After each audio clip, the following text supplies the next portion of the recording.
Sounds good. Hello, everybody. Good day. I am Abdi Lajavardi, your host of Education for Better Board. Thank you for joining us. Today, I have a very wonderful guest with us. Dr. Zack McLaren is a dear friend and a colleague, and he's with us today. Hello and welcome, Zack. Thank you very much for having me. I'm happy to be here. Wonderful, wonderful.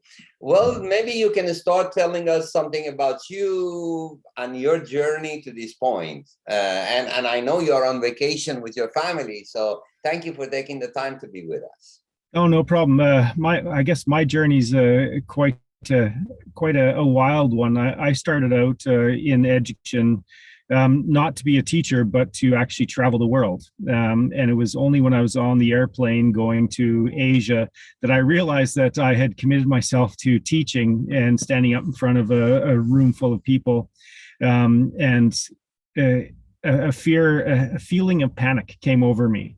And I thought, what am I doing? Why am I doing this? And I realized on that plane that I had the opportunity to do something completely different with my life, because no one knew who I was going, where I was going. I could I don't want to say reinvent myself, but I could be a different person. And so when I stepped into the classroom the first time, it was like, the only way I can describe it is it was like magic. It was like I was meant to be there. And I said, I'll give myself a couple months to see if I like it, if it turns out to be something of value. Well, a couple of months has turned into more than 25 years in education. It's led me from working in South Korea to working in England to working in Eastern Europe to working in the Middle East, and then back into Canada. I've run private vocational schools. I've been a senior administrator in universities in Canada, in the Middle East. I've traveled the world for my work. I've explored many different learning organizations, many different models of content integration and language integration into the classroom, and many different ways to acquire knowledge. I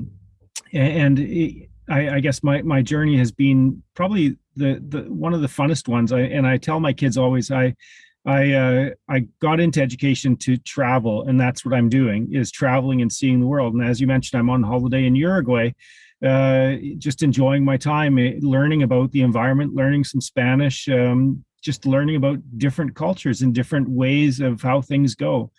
Because if we sit in our own little box, in our own little bubble, then we really truly don't know the world. And our world is so small and so closed that there's really nothing to live for. Well said, well said. And thank you for sharing that. I was going to ask you, because, you have all of this experience, and, what you have gone through with your education, what you have seen as a professor in different setting, in different institution. What is it that our teachers, our faculties, our professors can do to make their classes more enjoyable, more fun, and effective? Well, that's a great question. I think where it lies is really in the idea of the learning community. So I guess the old approach to education was the professor or the teacher knew everything. They were the source of knowledge, and you never questioned the teacher. You didn't ask them anything. But I think the reality is moving forward, you really have to look at it as like the learning environment where everyone at any given time is both the teacher and the student. So you have to accept that students are going to know more than you on some topics, and there's going to be things that you're going to learn from them. And you really have to have that one empty chair in the classroom for yourself to sit down and say, okay, something that I'm not totally clear on, so why don't you stand up and share it with us, and we can all learn. Or, hey, there's something that we've come across that we're not all clear on, so let's investigate it together. So you have to step down from that pedestal and step into the learning environment and take it as a learning journey together with the students, not for the students, but you become that student, and the teacher and everyone else becomes part of that shared experience. And then that way you're bringing the students into the learning process. They're not just they're not just passive, they become active learners, not passive, when's this class going to finish, when's the learning going to be done, but they get into that point where they see that learning is a anytime, any place activity. Absolutely. And I think that's a wonderful advice. And I think really the joy of learning when Yeah. you're participatory, and you're looking at, I am learning as I am providing knowledge to others, or I'm pursuing the knowledge with everybody as a group, that becomes a lot more fun and exciting. Now, as an institution, as a group of, organizing individuals, from a dean or a president of a school setting, or a college university, what are the things they can do in order to create that kind of environment, that supportive way that the teachers and the students can enjoy that environment? Well, I think one of the first things that I would look for in an educational environment to foster that sort of thing is an entrepreneurial mindset. Not entrepreneurial in the sense of, okay, let's go out and make money, but entrepreneurial in the sense that you need to take risk. You need to look at opportunity and not be held back by a challenge. Very often in the traditional educational settings, universities want to bring together working groups to talk about a problem, to look at what the problem is, and then maybe think about it, and then write a report on it. And then by the time that report is written, the problem is long gone and people have lost interest in it. But in a real entrepreneurial setting, you look at a problem and say, okay, hey, what are the solutions? What can we try? What can we do to make this better? And so when you look at from an administrative perspective, when you see an opportunity to do something different in the classroom, you need to take that chance, that risk, and say, okay, yeah, let's give it a try. And tell the students, hey, we're going to try this, and this can be really cool. We can either go down in flames, but we're going to learn a lot going down in flames, and we're going to come back up like a roaring thunderbird, or we're going to just soar like nothing else before. We don't know where it's going to go. We have an idea, but it's up to us to direct that trip and to go there, not to have a predefined destination in the end.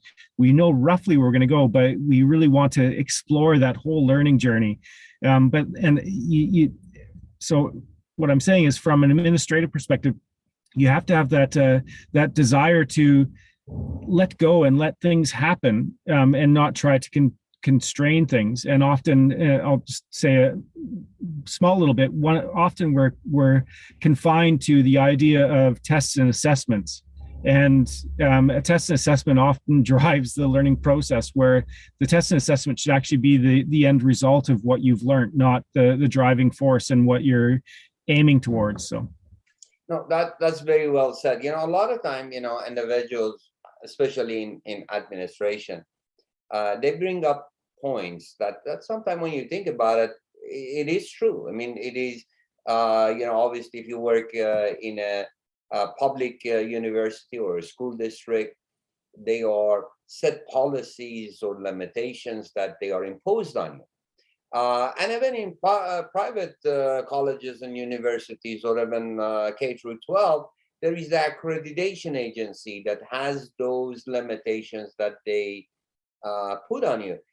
And they bring that up as being the limitation or the challenges that doesn't allow individuals to pursue that advice of creativity, risk taking, and what it is. But I feel like there is room that you can do both. Yeah, no. Yes, please go ahead. I was going to say, I completely agree. And one of the things that I absolutely despise in education or in any setting is that thought that when you're asked if you can do something, to say no, we can't. Like, if that's your initial reaction, then you haven't really thought about it. And to allow outside institutions to impose restrictions on you, and you say, okay, we can't because X, Y, and Z say we can't. I mean, the answer should be not that we can't. It should be, well, let's see how we can. Like, and if you try and you get halfway there, you're going to find something that you weren't going to find before. But if you initially say you can't, then that's sheer laziness, unfortunately, and that's what holds things back. And it just mediocrity and let's complacency. Let's just stay. Why do something different? Because I enjoy going to my job, or I enjoy getting a paycheck. I go into work to get paid, and not to enjoy. And it's that mindset of, why am I here? Like, am I here for a paycheck, or am I here because I enjoy what I do? If it's a paycheck, then you can get a paycheck at McDonald's or anywhere else. No, you're well said, and I totally agree with you, because when you think about why you can't do something, your mind will come up with 50,000 excuses. But how can it be done? All you need is one good reason, and Yeah. pursuing that solution is what brings excitement and courage to people. But I think part of it is how that mindset, how we create that environment that people feel comfortable and safe to be able to pursue that kind of solution seeking. I was thinking about, now we're talking about this, and that mindset goes into what I like to ask people about professional mindset, and everybody really has a definition for themselves, and it really could have a variety of different ways to express it. So how do you define professional mindset? And my follow-up question to that is, how professional mindset has worked in your life and continues to be a part of your life as you define? Okay, that's a great question. Professional mindset. I guess for me, when I think of professional mindset, it's you approach every single situation with the intention of however you handle it, you would handle the same situation elsewhere in the exact same way. So you should never be compromising on something and say, okay, well, I'm only going to do it this one time, this one instance, because it's not right. You should say, this is how I'm going to do it, because no matter who's coming before me, doesn't matter where they're from, where I am, I would handle it the exact same way. I'm going to carry my character the exact same way. I'm going to approach every instance in the exact same way with this, I guess, a professional mindset of wanting to learn, wanting to see what's out there, rather than like all the travel I've done and all the places I've ever gone and all the different meetings I've had, whether it's senior government officials or university officials or whoever. I've always gone into it with the idea of, okay, what can I learn from this? How can this be, again, as I mentioned, how can this be a shared experience? So when a true professional seeks to understand. They want to know. They don't want to tell. Like you really want to be a part of it. And so to have a professional mindset, you have to have a mindset of curiosity and what's the word, like inquisitiveness, where you want to find out more. Like you don't go into something with the answer. You go into something with the idea of, here's an opportunity, or here's the situation. Now let me see what I can learn, because you have to be flexible and open to the situation, and you have to treat every situation as if it's a new situation, but you're going to do it the exact same way, or you're not. Okay, let me rephrase that. Not that you're going to do it the exact same way, but you would approach any other situation in the same way. You don't compromise on integrity or whatever else it is. Wonderful. Well said. I think part of, I guess, being professional is seeking to improve yourself, and for the sake of yourself and your customer. And I think I like your definition. My next question is about internship, and in different countries, and they treat internship differently, and some places, they have internship as part of the higher ed education. They are in some places they may even bring it into K through 12. There's some places don't even offer internship.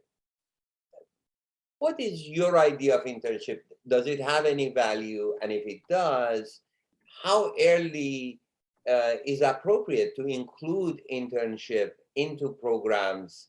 So please. Yeah, I think internship, or if you get to the root of it, a constructivist learning theory, where in order to really learn something, you have to be doing something. It's one thing to learn theory. Imagine if you had a doctor that spent 4 years just reading books and listening to lectures, and then all of a sudden they once they graduate because they passed a test, they go in and they're operating on you without ever having picked up a scalpel. You wouldn't want that to happen. That just isn't an ideal situation. Nor would you ever say, okay, yes, oh great, you got straight A's on your exams, but you can't hold a scalpel to save your life, but I'll trust you. um, it, an internship, I guess, is one way to look at it, but it's practical hands-on learning that should take place from the very first moment that a student steps into the class. So you have the practical hands-on learning in class, but then you also have the outside learning, which can take place in forms of, for lack of a better word, an internship, or an outside learning experience. And that could be anything from a one-day observational training session, or it could be a 1 week active learning session out in industry, whatever it is. And interestingly enough, a couple of years ago, I was in Mongolia, and I had a meeting with a university there. And the professor that I met with said, one of the things that we have a really challenging time with is trying to find institutions to partner with in other countries, because we look at competency-based learning. So we have people that work in the mines, and we don't want just anyone that can pass a test. We want someone that's going to be that's going to be competent. Because imagine if we put someone down in the ground and they're just sort of mediocre, then they're putting everyone's lives at risk. We want someone that's competent, so they can only progress until they show this standard of competency that should exist. So when you look at internship and constructive learning theories and competency-based learning, you're basically saying is, okay, this person here is competent enough to do the job. We've established what the benchmark should be and where they should be, and the only way you do that is by getting people out into the workforce and out into into industry, whether or not it's a mock working environment or a simulated environment or job shadowing, whatever it is. It has to happen as soon as possible, because only when students see theory put into practice and get a chance to actually play with the scalpel do they actually fully understand what it takes. No, absolutely. And this day and age, I think with the technology, we are able to not only have the actual traditional internship that people actually show up at the workforce, but we can connect people through a virtual internship to give them a better sense of how that knowledge is used in the real world. And I think that makes education even more meaningful and essential. So thank you for sharing that. In your opinion, what country has been able to do a better job and modeling of that internship in education and industry? Because it requires a really good coordination between those two groups of education industry and different industries, that they come together to create a right environment for both students as well as what they both will benefit from their institutions, graduate outcome, and industries receiving competent workers, as you mentioned about that Mongolian experience. Yeah. Who is it that in your experience has found a better balance there? Well, I can play a bit of favorites here because I spent so much time in the Middle East.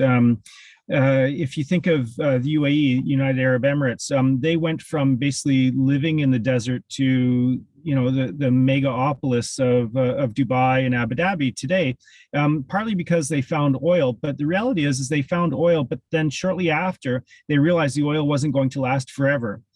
So what they started to do is they started to take revenues from the oil and invest in the education, along with other elements of the environment, construction, tourism, all these other things. But they really invested in the people by providing high quality educational opportunities at the public level, and all those educational opportunities were based on the idea of practical skills. So what they looked at it and said, what skills do our young Emiratis need to go out into the workforce? What level of workforce do they need to go into? What does that mean? And so we focused a lot in the programming that we created. We focused a lot on the practical skills, but also on the soft skills, so that students could go into the work environment and be successful from the moment they started. And that was, the idea of showing up on time, teamwork, collaboration, punctuality, attention to detail, all these other things. Because the reality is that when you take a student into a work environment, they can have all the theory in the world, but if they don't have the soft skills, the theory doesn't make much of a difference. And most employers that we worked with said, give us a student who's willing to learn, and we'll teach them everything they need to know on the job. You give us just that base student to start with. If you can get them to this level, then the rest is history. And so in terms of like a work environment or educational environment, the UAE did do a lot to promote that and foster the idea of internships and getting students out into the workforce, so they could be, I guess the way they put it was, effective employees in the modern workforce, not sort of living back in the desert and waiting for things to happen, but active participants in the environment. So. Thank you very much. That's wonderful. Now, mentorship and mentoring. What do you think about that? What role does it play in education? And is it something that again, institutions from a management perspective should play a role in creating those programs? Or is it up to the individuals learning and incorporating that in their life, professional or personal? I think most students won't have an understanding of what a mentor is or how to seek a mentor. So I think there has to be a balance of both, where it starts off in the classroom, and myself as an educator in the class, I will bring in the concept of a critical friend. So any sort of assignments I would give students, they're paired with someone or another person, and there's an element of critical reflection where they work together and then they reflect on learning processes and differences and similarities. But to get them into that understanding of it's okay to share your learning experience and to talk about it, and I'll give explicit outcomes of what they have to talk about. And when they going into it, they don't really have a clear understanding of why they're doing it. But when they come out on the other end, they say, wow, that was such an amazing experience. I learned so much from, student X, because I never realized that's how they did Y or Z. And for me, I was able to talk about something, and I didn't, it made it much more clear for me. So it starts off in the classroom. But even for myself, I have what I would call a critical friend, who I meet with as often as I can. And we talk through business things. We talk through personal things. We talk through learning experiences, and we talk about his work, my work. And it really helps me sort of progress to where I want to be and to see some sort of clarity, and also helps him sort of get some clarity for his industry. And we're in two completely different industries, but which is great because I can offer outside opinion and ask questions that he wouldn't be asked. And same way he can ask me questions that I wouldn't normally be asked. And to get back to the other part of your question is that institutions should have some sort of process where there is an explicit focus on mentoring and mentorships, and whether that's peer-to-peer mentoring, so like within grade or within year mentoring, or senior to junior mentors, or professor to student mentoring. There should be some sort of structure there, and the structure I don't think can be. It's not just a random or like a cookie cutter. Here's the structure that you take. It really depends on the size of the institution, the size of the program, and the outcomes of the program. So you really have to look at the scenario and say, okay, in this environment, this would work, or this could be tried. In this one, that same process wouldn't work, but this would. So there's lots of different ways to do it, but just with that intention to do it is the first thing. No, I totally agree. I think if you or any institution thinks these are good programs, then at minimal it is introducing it, supporting it, and having participation by having committees that are formed, and reports to everybody about different benefits of mentorship, or internship, or any other perspective that an institution wants the students and the faculty and support the staff to be aware of and or pursue. So I was going to give a little story. When I was in the Middle East, one of the programs I ran, one cohort had about 400 students in it. And one of the things that we were really looking at was how to get students out into the workplace, mentor, all these different things. And to find a single mentor for every single student was really, it was just impossible. And so this is why I'm saying, like, the situation, you have to look at the situation and match it with what's possible. And so what we did is, rather than trying to find a mentor for 400 students, for every single 400 students, what we did is we went back to past graduates and said, would you want to come in and spend a day with a group of students and talking to them and sharing your experience? And so instead of having, we may have gotten 40 graduates to come in and work with 40 different groups of students and talk about their experiences and share their advice. And the students were then able to ask questions, and then they formed those bonds naturally. And we did this a couple times through the year, where the same students would come back, or the same graduates would come back. They'd work with their group of students, and they formed that bond, that collegial bond. So you have the individual, like the senior mentor mentoring the group of students, but then that group of students themselves become sort of peer-to-peer mentors, because they form that bond within that group and they have something in common. So, oh, great advice, an idea. I really like that. That's a wonderful way to get your alumni to stay as a active part of your organization, and that continues building culture and value for the whole institution.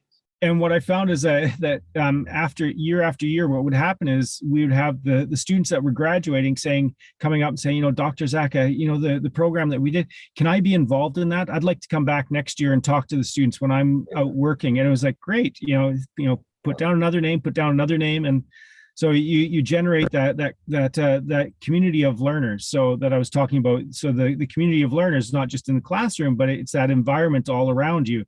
Where, and I'll use another simple example. If you think of the concept of homework, homework isn't meant to give students extra work at home. Actually, what it is meant to do is to, like, from a grade perspective, not a high university perspective, but from a grade perspective, it's meant to bring the learning into the home, so that little Johnny goes home and shares with his mom and dad what he's learning at school through his homework, and so they become involved in the learning process.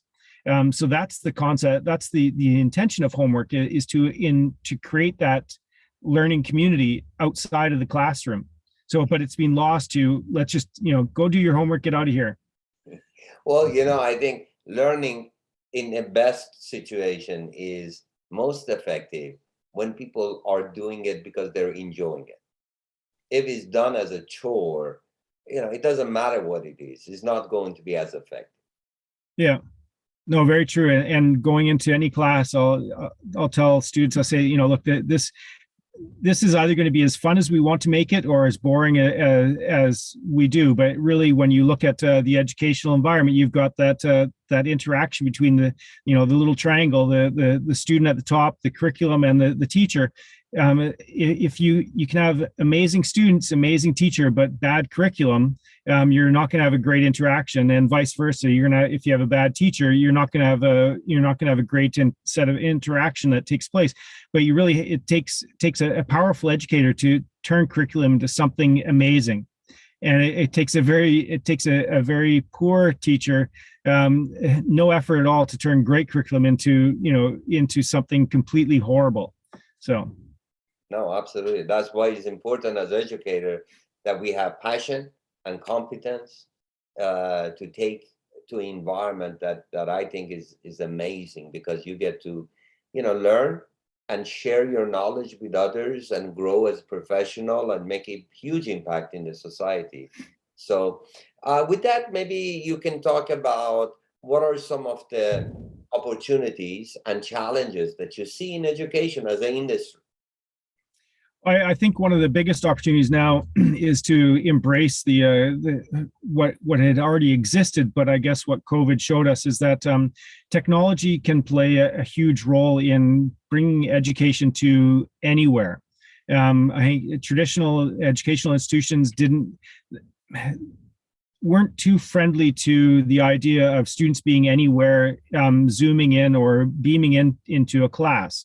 The idea of being present was this old traditional method of you're physically in the class. And this is sort of a philosophical conversation I've had over many years of, is being present in the class being physically there or actively engaged in learning? So if I've got a class and I've set them a task and they're all out across the city, and they're not in the classroom, are they present or are they absent? But if they're actively engaged, then they're present. Same thing with using technology. If I've got, like right now, you and I, imagine if you walk into a class in 2-3 years and there's a series of laptops or iPads or tablets there, and they're reserved. So tablet 1, tablet 2. Tablet 1 is for so and so from Mongolia. They're going to beam in at class. They're going to be there, and they're active participants in the classroom, and they're sitting next to their in class partner, Fred, who's a student from down the street, and the student from Mongolia and the student from down the street are having a conversation, and they're doing group work together. You've just expanded the concept of what knowledge and what education is. It stops being this traditional brick and mortar type thing, but it becomes this anytime, anywhere scenario. So you break down the barriers of what it means to be able to attend an institution. And so in the future, ideally, with the opportunity is that as a learner, you could take a course from a university in Hong Kong. You can do one from Harvard. You could do one from Northern Canada. You could do one from Thailand, from Australia, and you can make your degree based on the courses you want to take. And so it stops being this traditional model because you're able to beam into the different classes at a certain time. You're still there, but you're just in a different location. So. No, that's wonderful. That's wonderful. Thank you for sharing that with us. And I am truly grateful and appreciative of your time and your friendship and your contribution to the world through education. And I would definitely love to have you in a future episode of Education for a Better World. But with that, I wanted to invite you, if you have a last word for our audience before we conclude our session. Well, I think the last word I would give is education is what you make of it, and it's how you approach it. You can either look at a mountain and say that that's too high to climb, or you could say, look at that amazing mountain. I just want to get up there and enjoy my trip up there and imagine what I'm going to see when I get to the top. So it's all comes back to perspective, and people don't get anywhere without failing. So failure and making mistakes is the greatest opportunity you can to learn. You can have to learn. So when you look at a mountain, you look at it as an opportunity. When you look at a problem, you look at it as an opportunity. When you see a challenge, you see an opportunity. When you make a mistake, you see a learning opportunity. So it's all on the optics. How do you perceive what's in front of you, and how do you see your learning opportunities? Thank you so much. That's a great, actual application of professional mindset, or as some others they say, attitude is altitude. That truly is the fact. So thank you so much. Have a wonderful day, Dr. Zack McLaren. We're delighted to have you in our session. Thank you so much. Thanks a lot.